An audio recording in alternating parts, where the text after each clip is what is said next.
Now each TV series you watch, it's a certain kind of investment of your time and energy, right? Then came this series.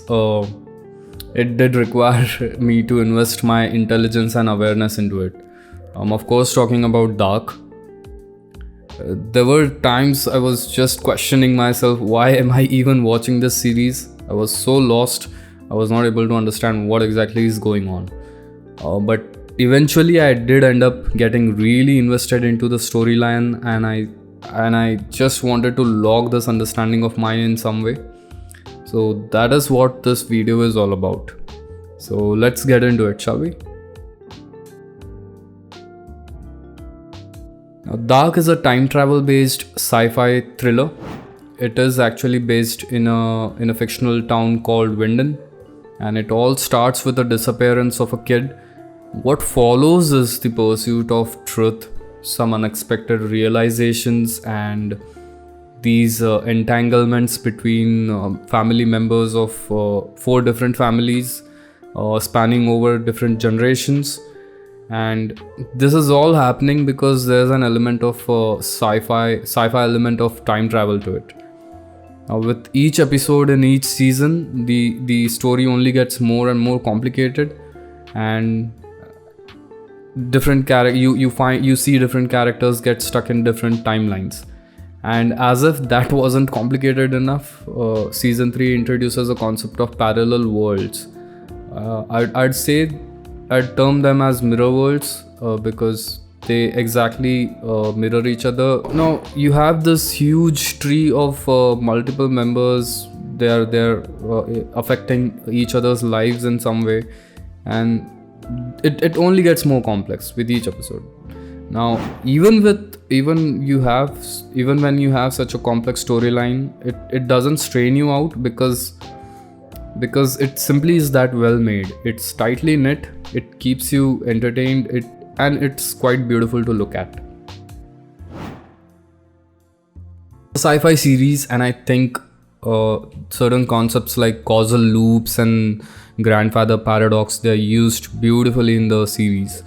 Now, causal loops are events in space-time which are very non-linear, and you cannot determine their origin, their actual point of origin.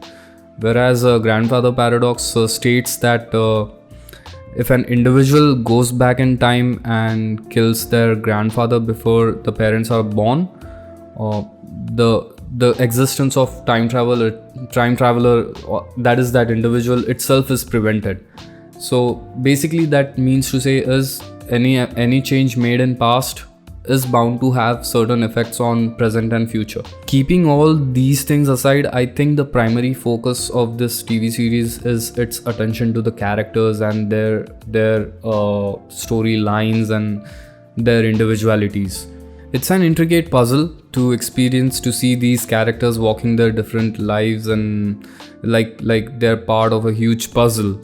And it's not just the story, it's not just about the nature of the time itself, it's also about the different flawed individuals and characters. And I could actually relate to those characters on some level. And this is again a story about 4 different families existing in different generations, in different times, that is past, present and future. Now it keeps throwing at you multiple causal loops and the grandfather paradox, and you're bound to miss a few of the repercussions of what's happening, the effects of the causal loops and the changes being made in past and how they're impacting the present and future, and vice versa, of course. So, and that I was pretty much lost in the very earlier stage of the series, and it's after that I straight up started relying on the intelligence of the makers themselves, that yeah, whatever they've got it, I just need to trust them. And the more I approached the finale, the more it started making sense, at least in part, at least some sense. So it offers us viewers a bird's eye view to this entire storyline, and we get to see this huge puzzle like a game of chess, and you get to see these characters so so oblivious and so blind, and so naive. They walk in despair, and it's it was quite something to experience, to see these characters succumb to their despair and desires, the overall fight between the fate and free will, the ethical and psychological dilemma. So it was quite something to think and experience and ponder upon. Now this again is a very complex series, and there are a couple of resources I found online which make it easier to understand what exactly happened. There's this beautiful website. I'll be sharing this link in the description, so do check it out if you're interested. Now this website offers this beautiful visualization of the jumps in time observed over the complete series, over the different episodes. It gives you detailed information about this huge family tree, their individual characters, and it also explains how all the characters proceed in their lives like a piece, like a pawn in a chess game. You gotta give it to the makers and directors to bring together this huge ensemble of the cast. Let me remind you again, this is a story about 30 odd characters spanning over different generations and different times, that is past, present, future.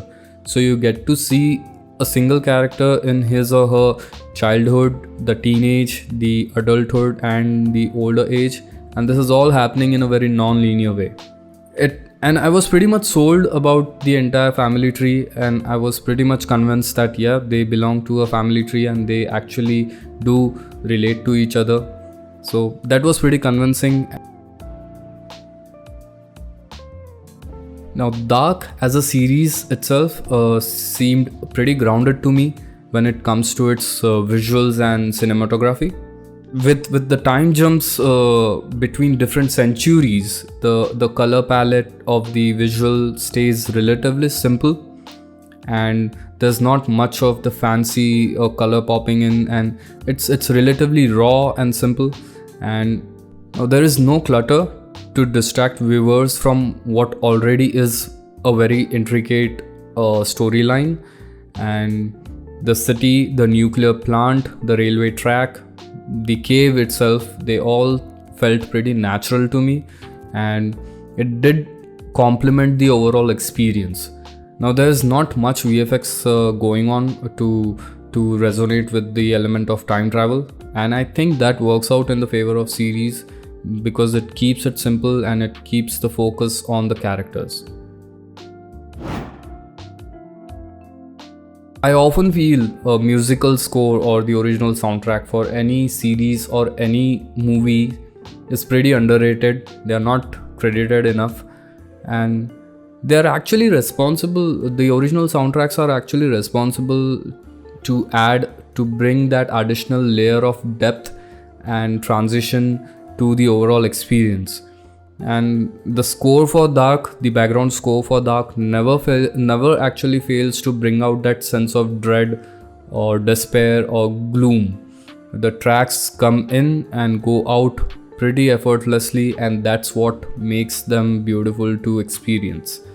Now there are some great original songs which are used in the series whenever there's a moment of truth or realization, and I really enjoyed those songs, and I've actually created a Spotify playlist for that, and I'll be sharing the link for that playlist in the description, so that if you're interested you could go ahead and check it out.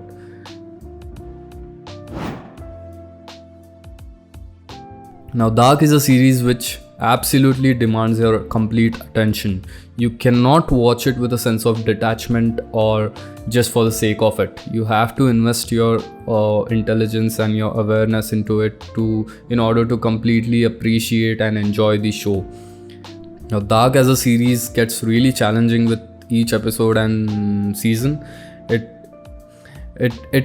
makes you the part of the puzzle. It makes you involved into these huge puzzle, and because you too are that clueless to understand what exactly is happening and where the story is actually heading. So I think that is pretty beautiful, the way this series pulls it off, and it pushes you to be in sync with these characters and the lives they are living and the walks they are walking, and it makes you jump between past, present, future along with these characters, and you get to experience it in some way. And eventually when you arrive at the finale, you do end up getting this sense of bittersweet finality. So that's how this series ends, and it was quite something to experience. That's all I have to say for this series.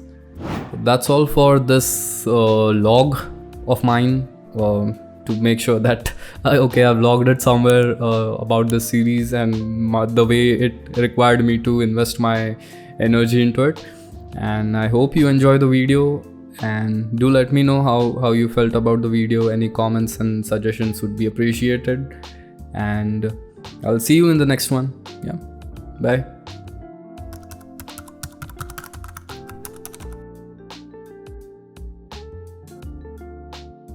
One more thing which is pretty interesting about Dark is its theme song. It's pretty catchy to look at. It's pretty catchy to listen as well. It's a great song. So I really liked it, and I did try to recreate something like that. I of course used stock footages I found online, and it's just basically a voiceover. It's not that great, but I'm pretty happy with what I've got. So hope you like it as well. Here's the link for that. Do let me know how it is. Bye.